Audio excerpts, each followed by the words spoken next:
Chers amis, bonjour. Dans un premier temps, je vous prie de bien vouloir m'excuser, je ne suis pas un orateur et donc je serai amené à lire le texte que j'ai élaboré pour cette manifestation.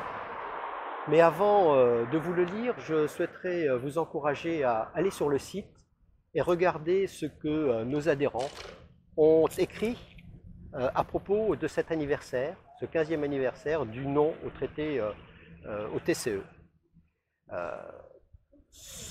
L'ensemble de ces textes a fait également l'objet d'une synthèse sur laquelle vous pourrez finalement vous appesantir et de voir que nos adhérents sont suffisamment lucides, dignes et résistants à propos de l'Europe telle qu'on veut nous la présenter. Ceci étant, je me permets donc, comme je vous l'ai signalé, de lire mon petit texte en vous priant encore une fois de m'excuser.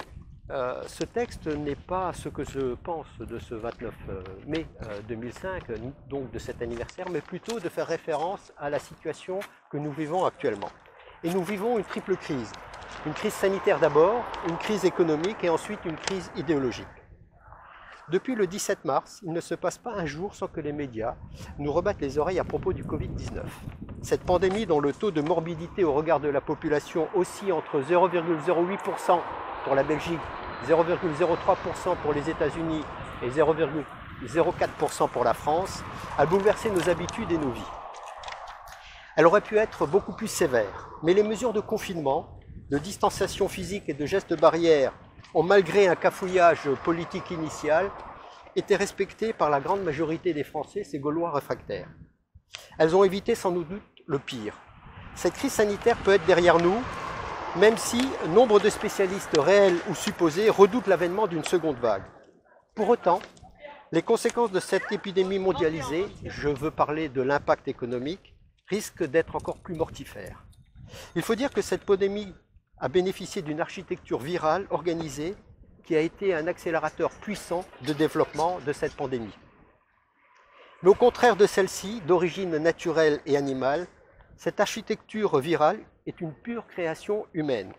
Elle n'a pas pris naissance dans le marché de Wuhan, mais au sommet d'un plateau helvète, le Mont Pèlerin. Mis au point en 1947 par une trentaine de chercheurs pluridisciplinaires, dont Frédéric Hayek et Milton Friedman, pour ne citer que les principaux, elle a de mutation en mutation trouvé une vitalité exponentielle dès le début des années 70. Et depuis, elle se développe, portée par les universités, les think tanks et imposée par des hommes et des femmes politiques dénués de toute vision humaniste. Cette architecture virale s'appuie, pour toujours faire référence à la crise sanitaire, sur un génome emballé par une structure, ou emballé dans une structure protéique qu'on appelle capside, une sorte d'enveloppe protectrice à 5 faces. Ce génome se caractérise par le mantra selon lequel l'appât du gars est une bonne chose.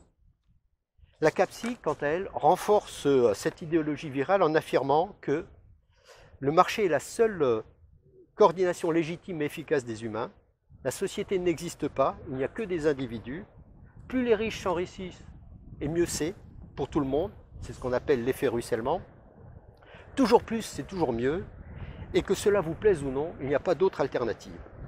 Vous l'avez compris, ce virus idéologique créé par l'homme s'appelle le néolibéralisme. Il fonctionne exactement comme le Covid-19. Il impose l'isolement par la fragmentation des nations et la dissolution de leur souveraineté, par l'individualisation de l'individu, par la mise en place de distances physiques et de gestes barrières, ou plutôt par des espaces géographiques infranchissables, à savoir des gated communities pour les riches et des ghettos pour les pauvres. Il est le moteur principal de la prédation des ressources humaines de la planète et de l'accroissement des inégalités sociales et territoriales. Il est le carburant alimentant sans cesse les tensions entre les peuples. Mais une mutation de ce virus néolibéral plus mortifère encore se profile et risque de toucher la population mondiale dans la prochaine décennie. C'est la volonté d'une élite composée d'ultra-riches qui entend, grâce à l'intelligence artificielle, atteindre l'immortalité pour eux et la servitude connectée pour les autres. Merci.